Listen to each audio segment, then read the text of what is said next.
Hi everyone, we hope you're doing well. My name is Elena and this is my husband Freddie. Hello. And we've been working for the past 2 years in Iquitos, Peru, working with Mennonite Mission Network and Virginia Mennonite Missions. So we serve here in a community working with children and youth, and we'd just like to share with you a little bit this afternoon about our work, what we've been doing and what we hope to continue doing. Yeah, hello everyone. My name is Freddie. It's a pleasure for me to share to all of you about work here in Iquitos. I just gonna introduce about our work here, how we are working and how we start to working. Um, yeah, we start. Ellen and I will start ministry here as a couple 3 years ago, in 2018, right? And so we are the leaders from our church uh, activities in the community called La Isla Iquitos, or many people call La Isla Bonita. Um, we have been work for 3 years there. We start to work there in different ways, but the good way we start to work is about programs. So the first program we start to work it's about English class, but English class, Kids Ministry. kids ministry. We start to work, and after that we start to work English class um, to teach all our kids and the teenagers English because to learn English in Iquitos is very expensive. To go academic, it's really higher the mensuality. So we start to teach English to them, but we have a little bit problem when we start to teaching. It's many of our teenagers or many of our kids, they don't know how to write and how to read. So how we gonna teach English even if they don't know how to read or how to write? And we decided to open a language art and math. So class, and Elena is the English teacher. I'm teaching math, but of course the basic. And Elena, I I teach English also, and Elena teach history and like we're doing a program like education program, and And language arts. language arts. Sorry, and and what's really interesting because many families support us, like encourage us. So that's good. It's a really good program. My kids learning more. They are learning math. They are learning language art, and they know English now. But it's really interesting. So by the way. I'm start to looking open a new program. It's many church here in Iquitos they have a choreography program. So I was part of a choreography program from the Mennonite Church, but in this community we don't have this. So I decided to open it because um, I think one day I'm gonna leave and I would like to have a choreography program, choreography team. So and I started teaching these teenagers, and now they're the leaders of choreography. They teach every Saturday. They do choreography every Saturday with many kids and many youth, and that's really good. And we are so excited about that.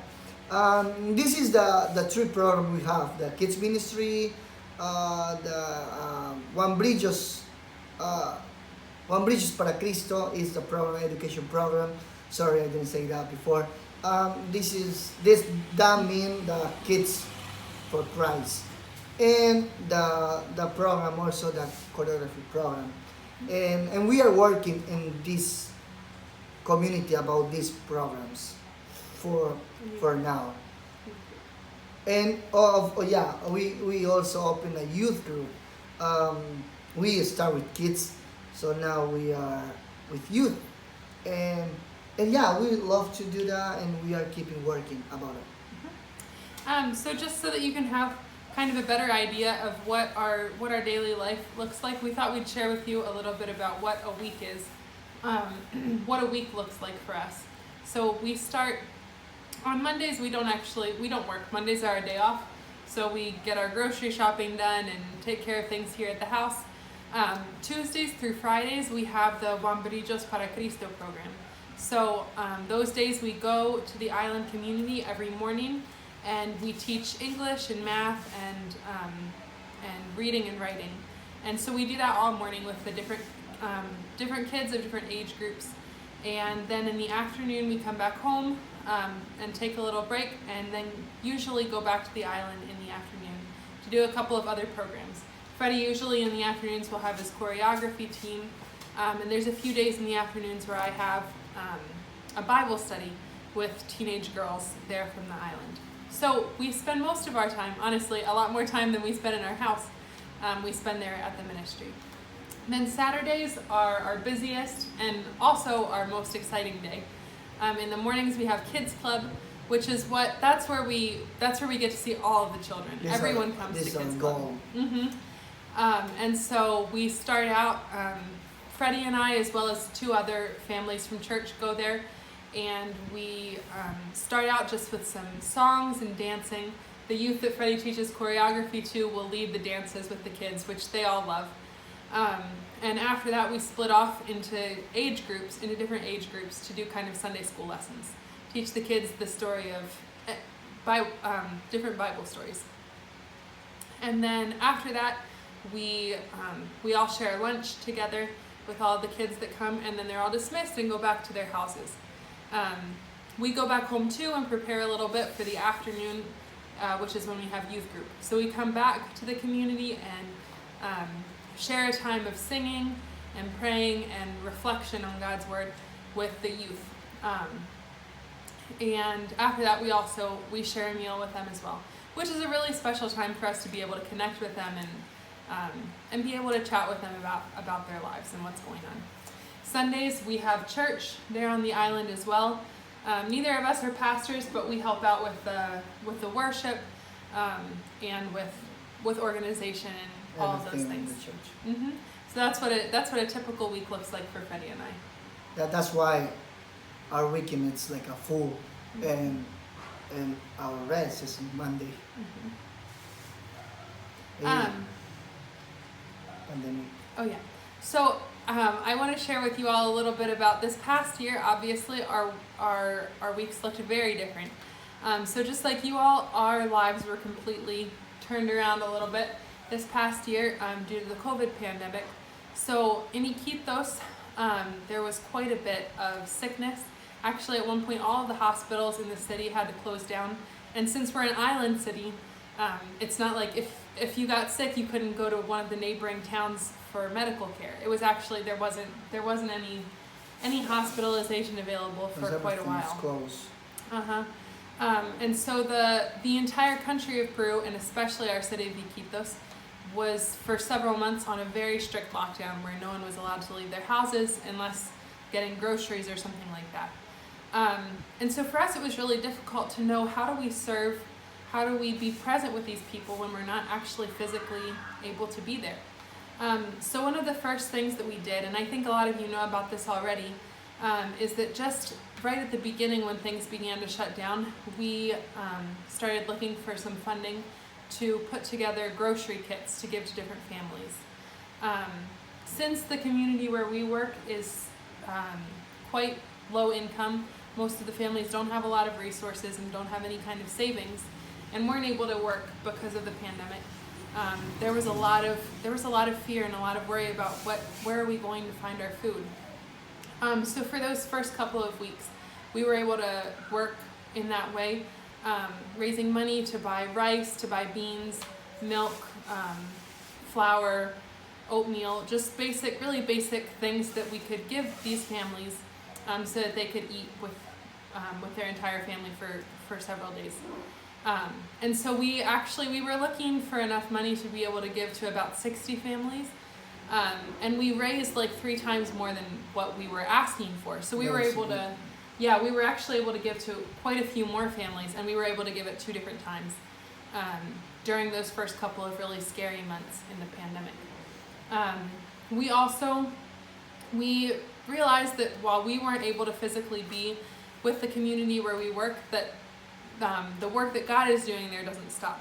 God's presence wasn't banned from visiting the island, even though our presence was. And so we really decided to start dedicating ourselves to praying for the families and praying for healing and protection and provision for all of these people. Right.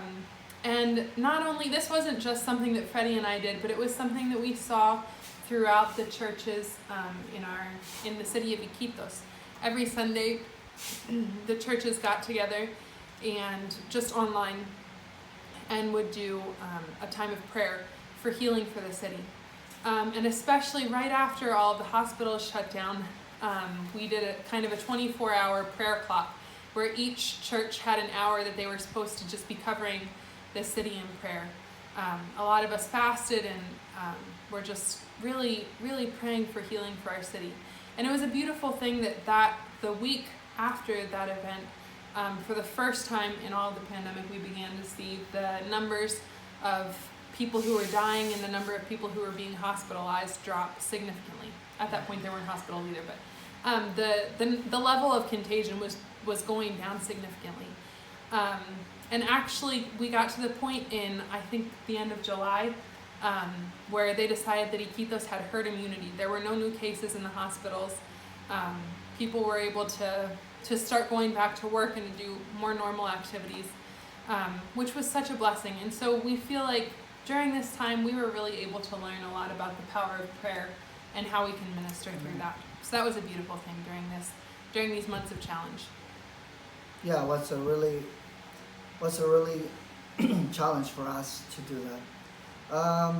Yeah, and we all were thinking when we back what we're gonna do in the kids ministry or in the youth service. Sorry. And during the time in the lockdown, I was thinking a new project. I mean, to do that. And I was praying and asking God if how I gonna do that, because we don't have the money and we don't have the supply to do that.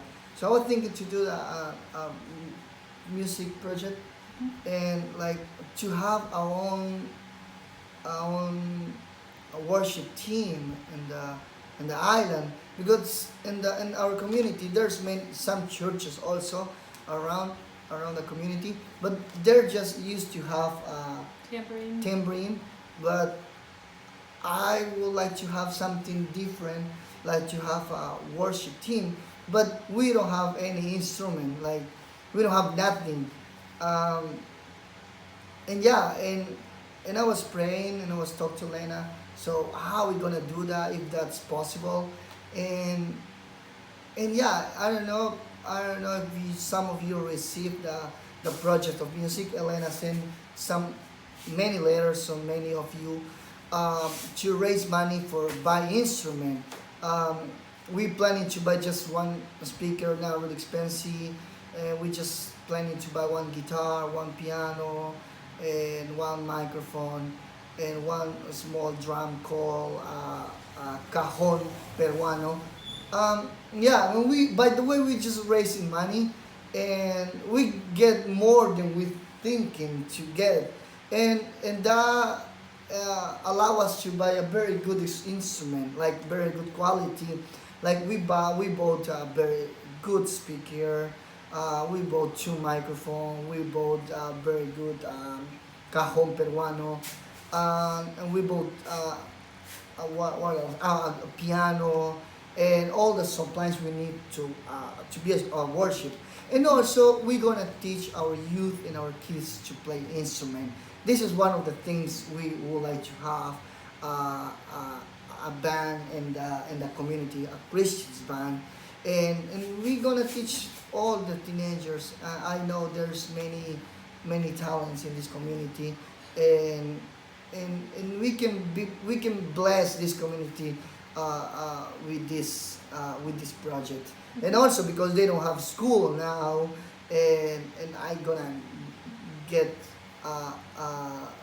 through these projects to these kids, to these teenagers, and and worship God. I'm so excited. We are so excited to do this new project. And thank you for all your support, all your prayers, and yeah, we are doing this, and we love so much to do it, and we are keep working uh, in this community.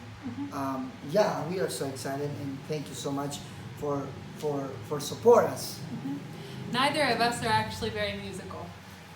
We don't know how to play many instruments or sing or anything like that, but we have quite a few people from church who have been willing to donate their time and talents.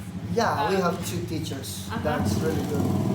To this school, and so that's how we're going to be working in the next couple of months, teaching music to the youth in addition to the other things that we've been working on. So one of the reasons why we're making some of these changes is that, as many of you know, we're expecting our first child in July, and so we're trying to prepare ourselves a little bit and prepare how we work in the ministry for this big change. We're so excited about it. We think that, obviously, we're so excited about having a baby. We're also just really excited about how being a family of 3 will impact us as a ministry, and how we'll be able to reach out to other families now being a family with children ourselves. And I think that that'll impact a lot the way that we work with other young parents there in this community. So anyway, that's one of the reasons why we're starting the music school, is that we know we won't be able to dedicate quite as much of our time to the activities that we've been having for the past months. And so we want to have other people there to help us out with that as well, and to be doing other activities with the children while we're doing this. Yeah, well, one of the things I would like to share about you, it's if you just help us to pray about leaders and teachers, and they are be able to support our ministry, because we need people, interesting in our work, and they can just give her time, like these 2 friends we have now. They are the 2 one is one have a family, and another is as a youth, so they're gonna support us in the program and the music project. So yeah, please help us and pray, and help us with your prayers about we have more people involved in this project, and also in the kids ministry, and Juan Brillos para Cristo, and the dancer also. So many of you may have been present when I was doing fundraisers a couple of years ago back in Virginia, before I came here to Iquitos to start working together with Freddie. And when we were doing those fundraisers, it was supposed to be, I think we were planning on Freddie and I working here in Iquitos, serving until April, or I think June of 2019. And anyway, obviously we have extended our time quite a bit, and we'd like to share with you all a little bit about why. One of the reasons is just that we genuinely feel such a strong call to continue on in the work that we've been doing on the island. We've been working on raising local leaders. Freddie's talked to you a little bit about the work that he's been doing with the youth, so that they can lead choreography. We've also been doing some baptismal classes for those kids, and helping them to become teachers for the kids club, so that they can teach some of those lessons. But we feel that at this point it's still really, it would be really difficult for the ministry if we were to go at this point. So we are incredibly grateful for this opportunity to be able to continue working here for another year. But some of the other reasons are also that last year, obviously we couldn't travel because all of the flights and things were canceled. And this year we are also waiting a little while because we haven't gotten back all of Freddie's visa paperwork. And so we're still waiting for that to be approved. So you can pray, you can pray with us that things will go quickly and smoothly with Freddie's visa, and that really at the end of this coming term, so in April of 2022, that we would really be able to come back to the United States and spend time with you all in person. But those are some of the reasons why we're extending our time here, both because of these very practical things of there not being flights and us not having visas, but also because we just feel like it's really important for us right now to continue working in this ministry. Yeah, one of the reason also is because uh, and I share Cholena. Personally, I think the ministry is start, and so it's new, and I think gonna have long process to grow up. But one of the things we want to do is to start to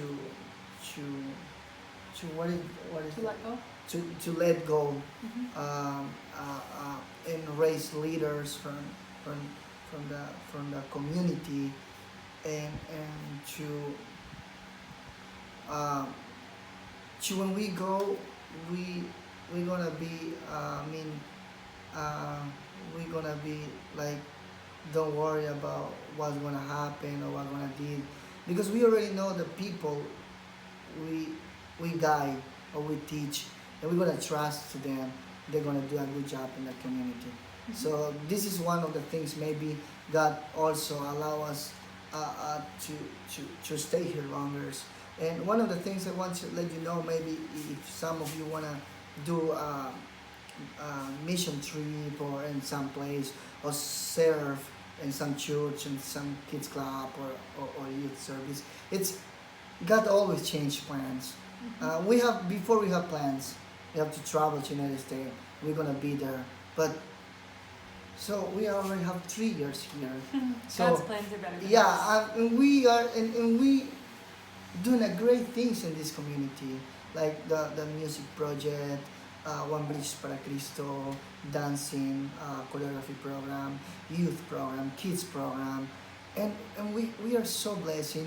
I mean, before that, we not have a church. Now we already have a place when we are meeting, and when we are have our time to serve, and we have a kitchen, we have a bathroom, and that's really awesome how God is taking us and move in different ways. So we are so thankful for your praise and for your support, and keep doing that. If some of you want to serve here, you're welcome. We need people too. Um, we need people to love uh, to God's work, and if you are interested to do this work, just text to us, call us, or send an email. We're gonna be very happy to have some of you involved in this kids ministry and be part of this process. And yeah, thank you so much. Thank you so much. God bless you. Blessings. Bye.